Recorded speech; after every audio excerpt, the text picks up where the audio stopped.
E aí, papizeiros, tudo bem com vocês? Eu até dei uma sentada aqui para poder falar sobre esse assunto.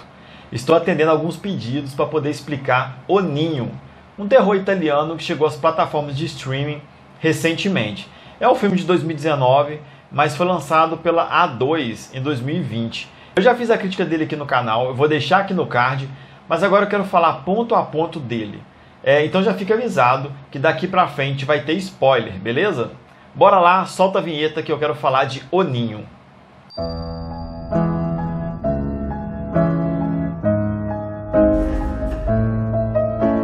Antes de começar, queria pedir para vocês aquele like maroto para ativar o sininho e comentar o que você achou, beleza?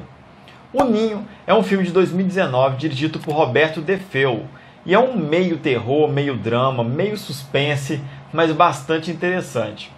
Ele conta a história de Samuel, um garoto paraplégico, vocês vão entender como que ele ficou assim, que mora com a sua mãe Helena e alguns funcionários em um castelo, fazenda, uma mansão no meio do nada.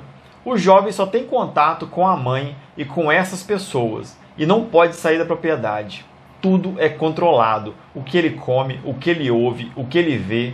Só que tudo isso muda quando uma garota chamada Denise chega à sua casa para ser uma espécie de faxineira e ela foi trazida por um velho que no primeiro momento parece ser o pai de Helena, só que o filme não deixa isso muito claro. É bom vocês irem relacionando essas informações que elas são importantes para entender o filme, tá bom?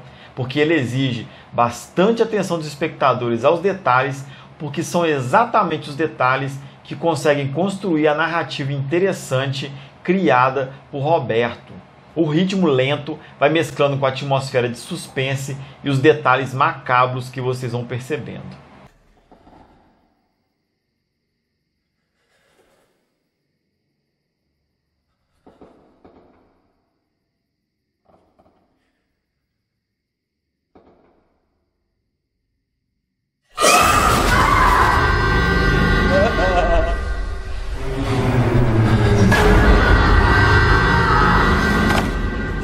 O Samuel, ele é refém da sua própria mãe.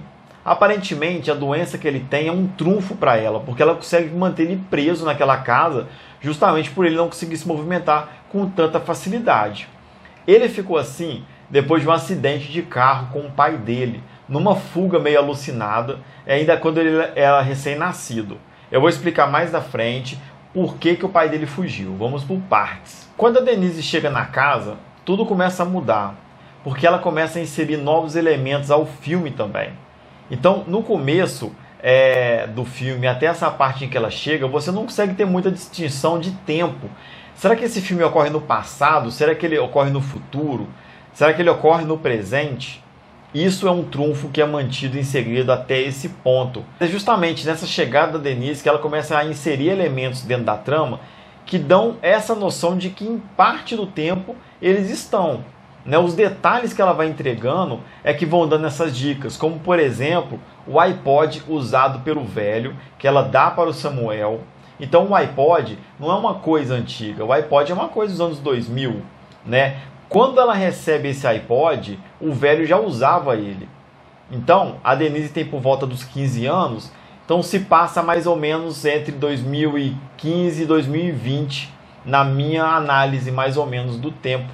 É um filme, então, que fala do presente. Mesmo com a atmosfera sendo meio medieval, meio Idade Média, meio que o castelo dando também essa impressão, as roupas, as músicas que o Samuel toca no piano. Acho que isso é muito proposital. E mostra também um pouco da cabeça da Helena, como que ela ficou transtornada com o que aconteceu. E eu vou falar sobre isso só no final, tá bom? Sabendo que o filme se passa nos dias de hoje, então, assim, a gente começa a perceber outras coisas. Os carros, tem carros no filme, então, assim, também não dá para falar que é um filme antigo, já que esses carros são novos, né?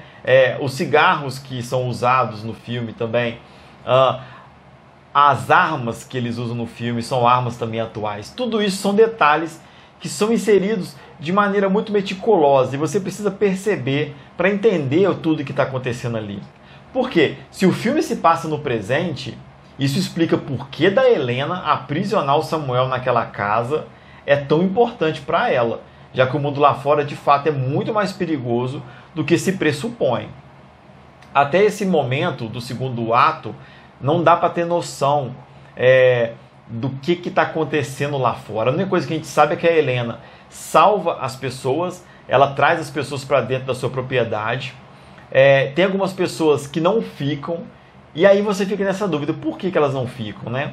Eu vou falar por quê. Porque elas precisam ser mortas, entendeu? Elas precisam ser mortas. Por isso que o Samuel tem uma parte do filme que ela insiste para que ele aprenda a atirar na cabeça dessas pessoas, treinando um porco, né? Um javali. Até então, a única coisa que a gente sabe é que a Helena está treinando o Samuel para tomar conta daquela propriedade e que as pessoas que moram lá dentro da propriedade dependem dela para viver, para comer, para tudo. Então o Samuel é como se fosse um herdeiro, não somente da propriedade, mas da responsabilidade que a Helena tem de defender essas pessoas. Só que até então a gente não sabe do que ela está defendendo ele. Tanto é que no começo do filme mostra a cena do capotamento do carro e a gente não entende muito bem quem que é aquela pessoa que está fugindo. Até a parte que a gente descobre que é o pai do Samuel. Já que ele saberia de uma cidade para onde os eventos do que acontece lá fora não atrapalhariam a vida do Samuel. E ele tenta fugir. Só que Helena é muito protetora. O filme chama O Ninho e não é à toa. Aquilo é um ninho que ela tenta proteger o seu filhote. E aí acaba acontecendo um acidente onde Samuel fica paraplégico. Então, assim, se por um momento no filme você acha que ela está mantendo o Samuel paraplégico, como se fosse no livro, né, do Jardim Secreto, não, ele está paraplégico mesmo.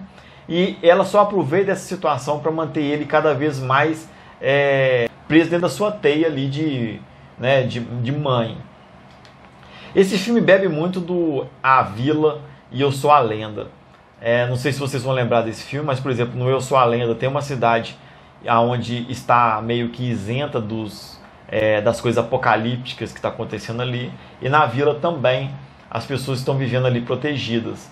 E aí que entra o grande final, e eu vou explicar isso para vocês agora.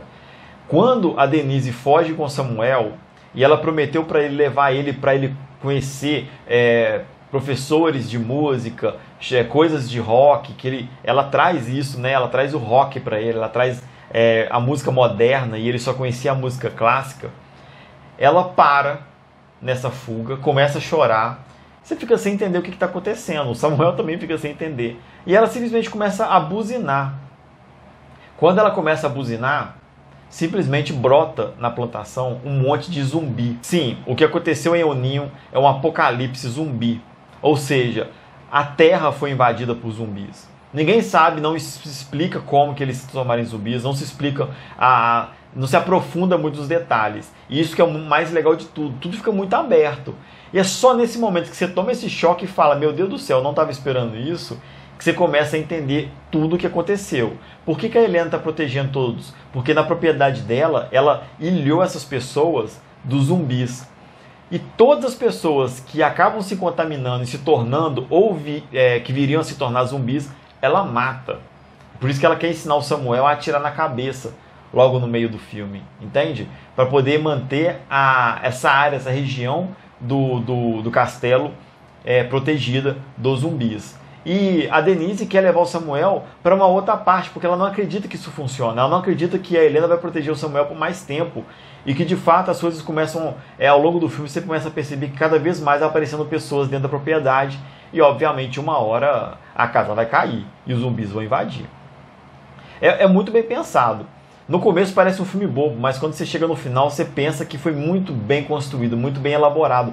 O diretor ele teve paciência. E o espectador tem que ter paciência para poder entender até onde vai a criatividade dele de inserir esse cenário apocalíptico só na última cena. E até antes disso ali você não tem noção nenhuma do que está acontecendo, mesmo com algumas coisas escancaradas na sua cara. Eu espero que eu tenha sido um pouco claro, mais claro que na minha crítica, né, que eu não podia dar spoiler. Mas se você assistiu o filme e concorda comigo ou não concorda comigo, eu perdi algum detalhe? Será que eu estou falando besteira? Será que a minha análise do filme está errada? Eu quero saber o que você achou, beleza? Deixa seu like aí, seu comentário e até a próxima. Valeu!